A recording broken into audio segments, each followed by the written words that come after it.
Assalamualaikum. This is your course instructor, Mr. Iqbal from Division of Science and Technology, University of Education. Lecture के अंदर हम लोगों ने project quality management start किया था और हमने उसके अंदर ये कुछ चीज़ें हैं जो पढ़ी थी, स्कोप एस्पेक्ट्स पढ़े थे, डिज़ाइन स्टाइल्स पढ़े, क्वालिटी प्लानिंग पढ़ा था और प्रोजेक्ट क्वालिटी मैनेजमेंट की पहले प्रोसेसेस देखे थे और उसके बाद हमने उसकी समरी को जो है वो पढ़ा था। सो आज की क्लास के अंदर हम लोगों ने स्टार्ट करना है who is responsible for the quality of project. Project की क्वालिटी के लिए रिस्पॉन्सिबल कौन है, हमने कौन सा काम किस से करवाना है, ये हमें पता होना चाहिए। Project managers are ultimately responsible for quality management on their projects। अगर आप देखें कि प्रोजेक्ट मैनेजर की जो ड्यूटीज़ हैं वो शुरू से शुरू हो जाती हैं। मैं आपको ITPM पढ़ाने के पहले लेक्चर से बताना स्टार्ट किया हुआ है कि अगर मैं कह रही हूँ कि रिक्वायरमेंट इंजीनियर एक बंदा है जिसने सबसे पहले आपके क्लाइंट के साथ डील करना होता है, तो आपका प्रोजेक्ट मैनेजर वहाँ से काम स्टार्ट करता है और मेंटेनेंस और क्लोजिंग के टाइम तक उसका काम जो है वो पाइपलाइन रहता है। वो हर एक चीज़ में कहीं न कहीं आपके शामिल रहता है। प्रोजेक्ट के लाइफ साइकिल्स क्या हैं, प्रोजेक्ट की ऊपर कॉस्ट कितनी लगनी है, प्रोजेक्ट का जो टाइम है वो कितना होगा, प्रोजेक्ट के ऊपर रिस्क आ रहे हैं, डिफेक्ट्स आ रहे हैं तो उनको किस तरह से यूज़ किया सॉल्व किया जाएगा। टेस्टिंग हो रही है तो टेस्टिंग किस तरह से करनी है, परफॉर्म मतलब कि आपका जो प्रोजेक्ट मैनेजर है उसको समहाउ द अदर आपके प्रोजेक्ट के साथ हमेशा से टच इन रहना होता है। Several organizations and references can help project managers and their teams understand quality। बहुत सारे organizations ऐसी हैं जो कि आपके project managers को क्वालिटी को अंडरस्टैंड करने के लिए हेल्प करती हैं, जिनमें से एक ऑर्गेनाइजेशन है ISO, that is international organisation for standardisation, and the other one is IEEE, that is again another standard organization। और ये आपको डिफरेंट स्टैंडर्ड्स प्रोवाइड कर देते हैं जो कि आपके प्रोजेक्ट मैनेजर्स इस्तेमाल कर सकते हैं अपने प्रोजेक्ट्स के अंदर, अपने टीम को बता सकते हैं और वो उसको यूज़ करके अपने प्रोजेक्ट्स को बेहतर और अच्छे स्टैंडर्ड्स के अकॉर्डिंगली बिल्ड कर सकते हैं। When product systems, machinery and devices work well and safely, it is often because they meet standards। अब ISO के अंदर वो यही कह रहा है कि एक इंटरनेशनल स्टैंडर्ड ऑर्गेनाइजेशन है, वो कह रहा है कि आपकी प्रोडक्ट्स जब बिल्कुल ठीक काम कर रही होती हैं, जब उसकी डिवाइसेस बहुत बेहतर और सेफली काम कर रही होती हैं, तो इसका पर्पज़ या इसका मतलब यही होता है कि आपकी ऑर्गेनाइजेशन जो है, जो आप जो डेवलप कर रहे हैं, आपने कोई अच्छा स्टैंडर्ड फॉलो किया है। The organization responsible for many thousands of standards which benefit the world is ISO, derived from the Greek isos meaning equal। So आपके पास ऑर्गेनाइजेशन जो हैं वो बहुत सारे स्टैंडर्ड जो हैं वो उनके लिए रिस्पॉन्सिबल होती हैं और आपने उनमें से कोई एक स्टैंडर्ड जो है वो किसी एक प्रोडक्ट के लिए आपने उसको यूज़ किया हुआ होता है और वो जो है आपके प्रोजेक्ट की क्वालिटी को बेहतर करने के लिए आपको हेल्प करते हैं। IEEE Standard Association is another organization, a leading developer of industry standards in broad range of industries: power and energy, information technology, telecommunications, transportation, medical and healthcare, nanotechnology, cybersecurity, information assurance and green technology, globally recognized।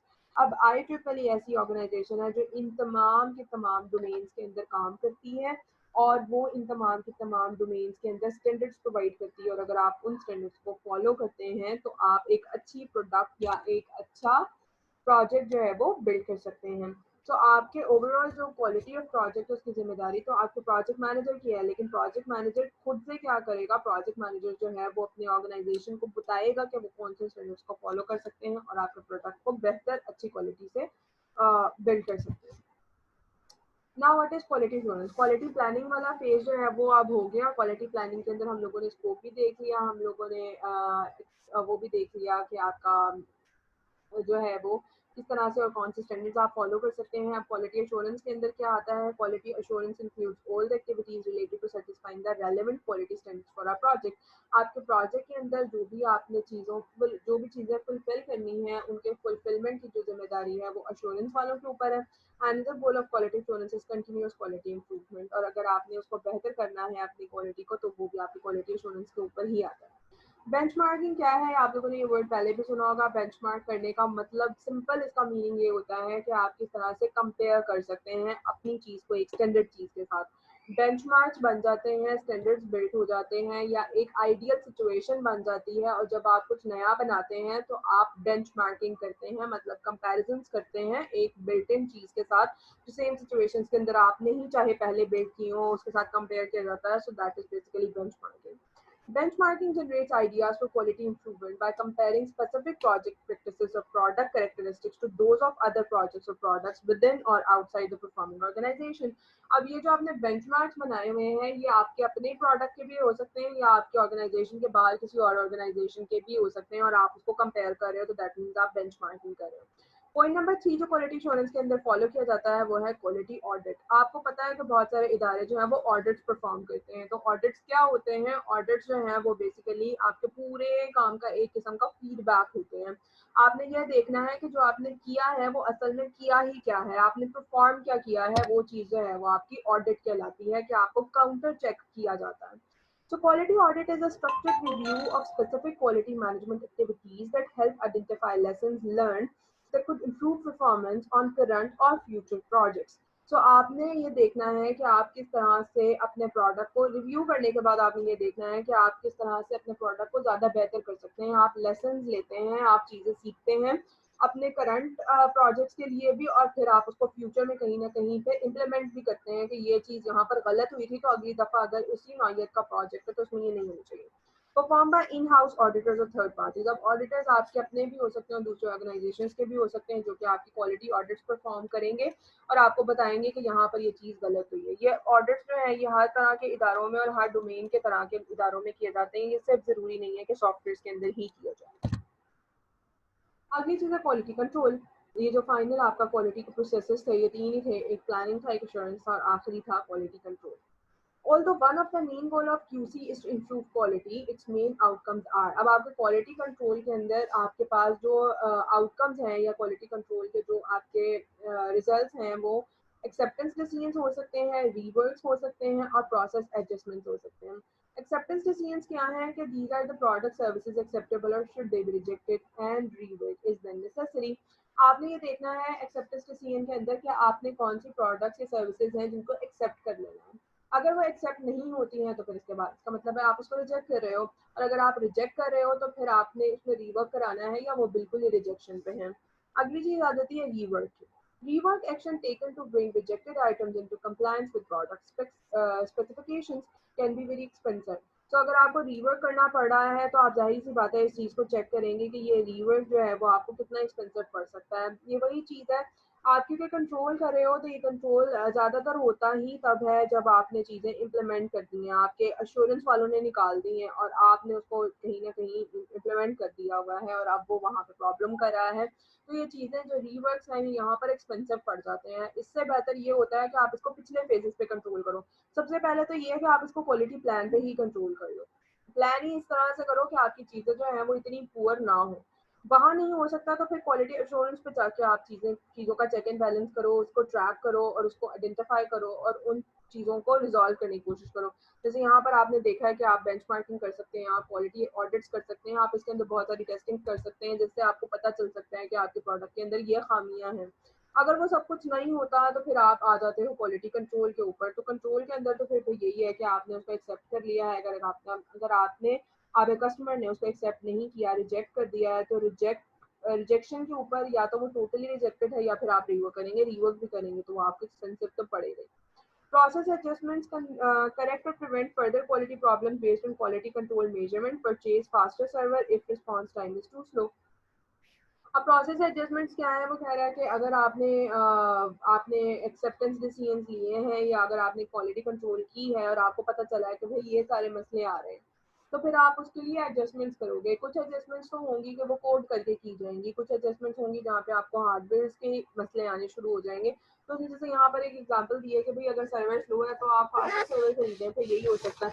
तो ये चीज़ें जो है ये आपने quality control में process adjustments में डालनी है कि ये चीज़ें जो है ये एडजस्ट होने वाली है। There are seven basic tools of quality that help in performing quality control. अब आप इससे आगे जो पढ़ेंगे वो क्वालिटी कंट्रोल के फर्दर टूल्स हैं जो कि आपको हेल्प कर सकते हैं आपके क्वालिटी को मजीद इम्प्रूव करने में।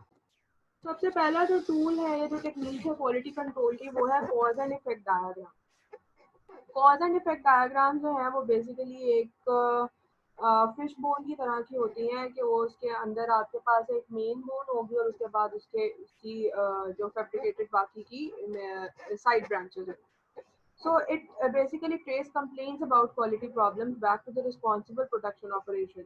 वो कह रहा है कि आपको यहाँ पे कंप्लेंट्स का पता चलेगा और आपको ये पता चलेगा आपका बेसिकली ये जो आपका प्रोडक्शन जिसकी ये कंप्लेन है वो था कौन, मतलब रिस्पॉन्सिबल कौन था ये पता चलेगा। सो बेसिकली ये बैक ट्रैक करने के लिए हेल्प कर सकते हैं cause and effect diagram. They help you find the root cause of a problem, मतलब वही चीज हो गई कि रिस्पॉन्सिबल क्या चीज है, कौन सा मॉड्यूल है, कौन है जिस जो बेसिकली इसका रिस्पॉन्सिबल है, वो आपको रूट कॉज पता चल जाएगी। It is also known as fishbone और इशिकावा डायग्राम्स, इसको इस नाम से भी जाना जाता है, इशिकावा या फिशबोन भी बोलते हैं इसको। Can also use the 5 why technique where you repeat the question why. 5 is a good rule of thumb to peel away the layers of the symptoms that can lead to the root cause. अब आपको cause का पता चलाना है तो उसके लिए आपको बहुत सारे क्वेश्चन हैं जिनको आंसर करना पड़ेगा और इसको हम 5 वाई प्रॉब्लम भी बोलते हैं। तो basically cause and effect diagram, Ishikawa diagram, fishbone diagram, 5 why problems, ये सारी की सारी एक ही चीज के बहुत सारे नाम है। अब 5 वाइज जो हैं वो इसके अंदर कौन कौन से हैं, इनमें उन्होंने कोई से 2-3 पूछे हैं। आप मतलब आप क्वेश्चन जो है वो ज्यादा कर सकते हैं। अब जैसे उसने यहाँ पर आपको एक प्रॉब्लम के अकॉर्डिंग पूछा, why the user can not get into the system, क्यों वो सिस्टम इस्तेमाल नहीं कर पा रहा, why the key forgetting password, ये मसला क्यों है, why didn't they reset their password, why didn't they check the box to save their password etcetera. मतलब बहुत सारे क्वेश्चंस हैं ये 5 वाइज के अंदर जो आप पूछ सकते हैं आपके सिस्टम प्रॉब्लम्स को आइडेंटिफाई रेक्टिफाई करने के लिए, रूट कॉज तक पहुंचने के लिए। यहाँ पर उसने आपको अकॉर्डिंगली बता दिए, मतलब ये हो सकता है किसी लॉगिन पेज का मसला है, जिस लॉगिन पेज का मसला है उसके अकॉर्डिंग उसने कह दिया जी कि सिस्टम के पासवर्ड याद क्यों नहीं रखे जा रहे हैं, या पासवर्ड को रीसेट क्यों नहीं किया जाता है अगर बार बार मसले आ रहे हैं तो, या आप चेकबॉक्स पे क्यों नहीं चेक कर देते हैं जब वो कहता है कि सेव पासवर्ड कर लें। तो ये सारी चीज़ें हैं जो आपको बता देती हैं कि जी ये कॉज है आपके असल प्रॉब्लम की। अब यहाँ पे अगर आप देखो तो इन्होंने एक वो बनाने की भी कोशिश की हुई है, क्योंकि इसको फिशबोन बोला जाता है तो इस वजह से इसकी थोड़ी सी शक्ल जो है वो भी फिशबोन की जैसी उन्होंने बना दी है कि ये जो मेन वाली ये वाली है ये आपकी मेन जो है रूट है, या आप इसको बोल दो कि ये बैकबोन है और या मेन स्टेम है, और उसके बाद ये जो है ये इसकी लेयर्स है। अब यहाँ पर उसने कहा है कि ये जो मेन है ना ये प्रॉब्लम है। अब प्रॉब्लम क्या है, user can not get into the system, क्या आपका यूजर जो है वो सिस्टम तक इंटरेक्ट नहीं कर पा रहा है। यहाँ पर उसने आपको बताया कि जी उसकी बहुत सारी कॉजेज हो सकती हैं, सिस्टम हार्डवेयर मसला हो सकता है, आपके ट्रेनिंग का मसला, मतलब आपके जो आपका जो यूज़र है उसकी ट्रेनिंग का मसला हो सकता है, यूज़र के हार्डवेयर का मसला हो सकता है, या उसके सॉफ्टवेयर का मसला हो सकता है। अब यहाँ पे फिर फर्दर कॉजेज आ जाएंगी, मतलब अगर सिस्टम के हार्डवेयर में मसला है, आपके सर्वर साइड पे मसला है, तो यहाँ पर उसकी कॉजेज आ जाएंगी, कॉज 1 कॉज 2 करके यहाँ पर आप कॉजेज लिख दोगे। ट्रेनिंग का मतलब है तो उसने यहाँ पर वही सारे वाइज लिख दिए हैं कि user did not reset passwords, user did not check box to save password, user key forgetting passwords. तो यहाँ पर ट्रेनिंग के जितने मसले हैं अब वो आ जाएंगे। यूजर्स हार्डवेयर में मसला है कि उसका प्रोसेसर यूजर का स्लो चलता है, उसके पास में मेमोरी सफिशिएंट नहीं है, उसकी हार्ड डिस्क स्टोरेज का मसला है, सॉफ्टवेयर में प्रॉब्लम है, मतलब जहाँ जो जो मसले मसाइल हैं वो सारे के सारे जब कंपाइल हो जाएंगे तो आपके पास मेन रूट पता चल जाएगी। और वो मेन रूट किस चीज़ की पता चल जाएगी कि why the user cannot get into the system। तो वो आपको बेसिक प्रॉब्लम पता चल जाएगी। This is basically sample cause and effect diagram कि कॉज क्या है आपके प्रॉब्लम की और उससे इफेक्ट्स क्या क्या जो है वो हो रहे हैं। ये भी उसी तरह का उसने आपको बताया हुआ है sample cause and effect diagram, उसी तरह से उसने एक रूट बना दिया और उसके उसके ब्रांचेस बना दिए हैं। Possible cause of staff leaving before the end of a project, वो कह रहा है कि जनाब अब प्रॉब्लम आपके पास क्या है कि स्टाफ छोड़ के जा रहा है तो उसकी पॉसिबिलिटीज क्या क्या हो सकती हैं। उसकी पॉसिबिलिटी के अंदर उसने कहा कि इन्वायरमेंट का मसला होता है, एम्बिशन जो है वो कुछ और है, करियर प्रॉस्पेक्ट्स उसके जो है वो चेंज है, सेटिस्फेक्शन नहीं है, रिमनरेशन है, मतलब कि उसकी जो भी उसकी ज़ाती चीज़ें हैं वही पूरी नहीं हो पा रही हैं आपकी जो स्टाफ है उसकी, तो वो फिर ज़ाहिर सी बात है प्रोजेक्ट के अंदर ही अंदर अगर उसको अच्छी अपॉर्चुनिटी मिलेगी तो वो प्रोजेक्ट के लिए उतना जो है वो डेडिकेटेड होकर काम नहीं करेगा, बल्कि वो उससे पहले ही आपकी ऑर्गेनाइजेशन को खैरबाद कह देगा। They may include environment, ambition, career prospects, satisfaction, that is variety, challenges, recognition, remuneration में उसने बोला basic pay है, benefits हैं, कार है, health है, pension है, मतलब उसकी ज़ाती ज़रूरतें पूरी नहीं हो रही, दूसरी तरफ उसको अपनी जॉब की सेटिस्फेक्शन नहीं है, मतलब उसको लग रहा है कि जी जितनी हम लोग वैरायटी पे काम करें, जितने चैलेंजेस के साथ मैं काम कर रहा हूँ उतनी मुझे पे नहीं मिल पा रही है, मुझे उतनी रिकॉग्निशन नहीं मिल पा रही जितना मेरा काम चल रहा है, मेरे एम्बिशंस कुछ और हैं, ये ऑर्गेनाइजेशन मेरे एम्बिशंस को फुलफिल नहीं कर सकती।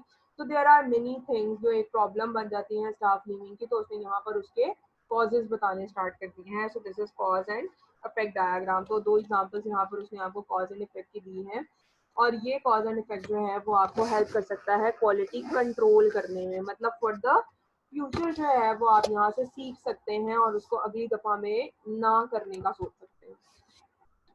अगला जो टूल है वो है क्वालिटी कंट्रोल चार्ट का, जिसके थ्रू आप क्वालिटी को कंट्रोल कर सकते हैं।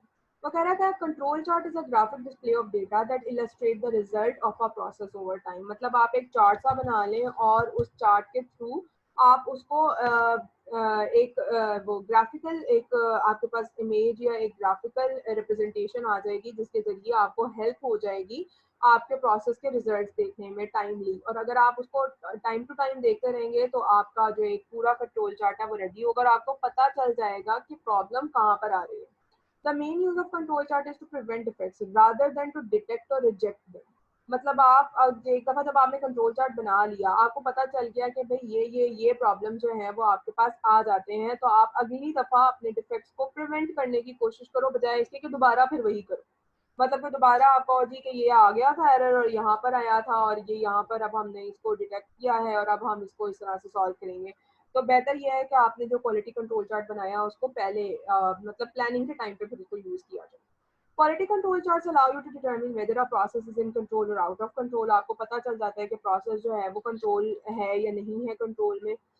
When a process is in control, any variation, the result of the process are created by random events. Processes that are in control do not need to be adjusted. अब आपके पास कोई एक आधा random event हो जाता है तो इसका मतलब है कि प्रोसेस जो है वो कंट्रोल में है। लेकिन अगर नॉन रैंडम हो रहे हैं, मतलब कि हुए जा रहे हैं एक ही तरह के प्रॉब्लम्स हुए जा रहे हैं और हर दफा हो रहे हैं, आपका सिस्टम चल रहा है वो बहुत जो है स्मूथली चल रहा है, लेकिन कभी once in a blue moon वो हॉल्ट कर जाता है, तो फिर उसके ऊपर टेंशन लेने की बात नहीं है। आपको पता है कि भी सब कुछ इन कंट्रोल चल रहा है। लेकिन अगर आपको ये पता है कि भाई मैं जब इतने बर्डन के साथ या इतने ट्रांजेक्शन के साथ अपने सिस्टम को चलाता हूँ और ये हर दफा इसी तरह से रिस्पॉन्स करता है, तो अब ये नॉन रैंडम है। अब अगर नॉन रैंडम इवेंट्स हो रहे हैं तो फिर इसका मतलब है एडजस्टमेंट की जरूरत है। मतलब हर दफा जब सेम सिचुएशन पे आपका सिस्टम चल रहा है तो वो इसी तरह से बिहेव कर रहा है। अगर वो इसी तरह से हर दफा बिहेव कर रहा है तो फिर इसका मतलब है कि प्रॉब्लम है। लेकिन अगर कभी जो है वो ये उसका बिहेवियर जो है वो थोड़ा सा एबनॉर्मल हो जाता है तो फिर इसका मतलब है कि प्रॉब्लम नहीं है, उसके ऊपर परेशानी की जरूरत नहीं है। When a process is out of control, variation in the results of the process are caused by the non-random events. You need to identify the causes of those non-random events and adjust the process to correct or eliminate them. अब अगर आपके पास non random events हो रहे हैं तो इसका मतलब है कि उसको एडजस्ट करने की जरूरत है, और अगर आपके पास रैंडम इवेंट्स हो रहे हैं और प्रोसेस स्मूथ चल रहे हैं तो फिर उसको एडजस्ट करने की जरूरत नहीं है, वो ठीक चल रहा है। अगला है आपके पास 7 रन रूल। 7 रन रूल जो है वो एक तरह का आपके पास कंट्रोल चार्ट ही है, जिसके जरिए आपको थोड़ी सी हेल्प हो जाती है ये देखने में कि प्रॉब्लम जो है वो किस तरह से आ रही है। 7 रन रूल जो है वो कह रहा है कि जनाब you can use quality control chart and the 7 run rule to look for patterns in data. आपको ये पता चल जाएगा कि किस तरह के डेटा के ऊपर आपका सॉफ्टवेयर किस तरह से बिहेव कर रहा है। The 7 run rule states that if 7 data points in a row are all below the mean, above the mean, or are all increasing or decreasing, then the process needs to be examined or for non-random problems. वो कह रहा है कि अगर आपके पास 7 run rule ये कहता है कि आपके 7 डेटा पॉइंट्स हैं, 7 डेटा पॉइंट्स जो है वो एक ही रो में आ रहे हैं। मतलब अगर आपके पास आपका ये चार्ट है और आपके चार्ट की ये मीन लाइन है, मतलब ये वाली जो लाइन है ये मीन पे लाई करती है, एवरेज पे लाई करती है। अब अगर 7 पॉइंट्स जो है वो सारे एवरेज से ऊपर ऊपर ऊपर ऊपर ऊपर ही रह रहे हैं, मीन के ऊपर ही रह रहे हैं, या 7 कंसेक्टिव पॉइंट्स है जो मीन के नीचे नीचे ही रह रहे हैं, तो इसका मतलब ये है कि आपका जो डेटा है वो नॉन रैंडम बिहेव कर रहा है। वो हर एक डेटा पॉइंट के ऊपर इसी तरह का बिहेव कर रहा है। 1 2 3 4 5, for example if this is 6 and this is 7, तो फिर आपकी जो मीन लाइन है वो तो ये है ना। तो अगर आपकी मीन लाइन ये है और आप जितने भी डेटा पॉइंट्स आपने कंसेक्यूटिव उठाए हैं वो सारे मीन लाइन से नीचे हैं, तो इसका मतलब है according to 7 run rule there is a problem. और इसी तरह से अगर सारे के सारे कंसेक्टिव पॉइंट्स जो हैं 7 कंसेक्टिव पॉइंट्स ऐसे आए हैं जो कि मीन लाइन से ऊपर है, तो भी प्रॉब्लम है। लेकिन अगर ऐसा है कि ये आपका चार्ट है और आपके कुछ पॉइंट्स ऊपर हैं, कुछ नीचे हैं, और कुछ मीन लाइन के ऊपर भी आ रहे हैं, और वो कंसेक्टिव, जैसे ये एक पॉइंट आ रहा है फॉर एग्जांपल, ये एक पॉइंट आ रहा है, और फिर आप मीन लाइन से नीचे भी जा रहे हैं, एंड देन तो फिर ये प्रॉब्लमेटिक नहीं है। Now this is the thing जो रैंडम बिहेव करी, और इसके ऊपर आपको इतना प्रॉब्लम करने की जरूरत नहीं है। एग्जाम्पल उसने यहाँ पर दी हुई है। The following slide is a control chart for the manufacturer of 12 inches rulers. वो कह रहा है कि आपके पास जो मैन्युफैक्चरर है 12 इंचेस रूलर्स का, वो कहता है कि upper and lower specifications are 12.10 inches and 11.9 inches.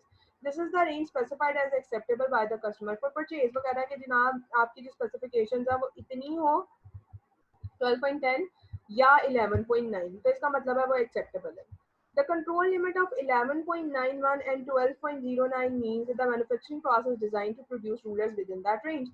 अब आपके जो कंट्रोल लिमिट्स हैं अकॉर्डिंग टू स्पेसिफिकेशन उन्होंने क्या दे दी कि ठीक है जी 11.91 हमारी कंट्रोल लिमिट रहेगी और 12.09 जो है वो हमारी कंट्रोल लिमिट रहेगी। इससे बहुत ज़्यादा नहीं जाना और इससे बहुत कम नहीं जाना। अब यहाँ पर उसने आपको ये एक एग्जांपल दे दिया। वो कह रहा है कि 11.90 जो है वो आपके पास जो है वो इंचेस हैं यहाँ पे, सॉरी यहाँ पे 11.90 जो है वहां से वो स्टार्ट कर रहा है और वो उसको लेके जा रहा है 12.10 मतलब 12.10 तक, ठीक है 11.9 से। यहाँ पे उसने आपको टाइम ड्यूरेशन दे दी है कि ये इतने फॉर एग्जांपल मिनट्स हैं या सेकंड्स हैं, तो ये आपका जो प्रोडक्शन है वो किस तरह से हो रही है। पहला जो आपके पास डेटा यूनिट आ रहा है वो आ रहा है 12.0 पे, तो सॉरी बेसिक मीन लाइन है, तो ये आ रहा है फॉर एग्जांपल 12.01 पे।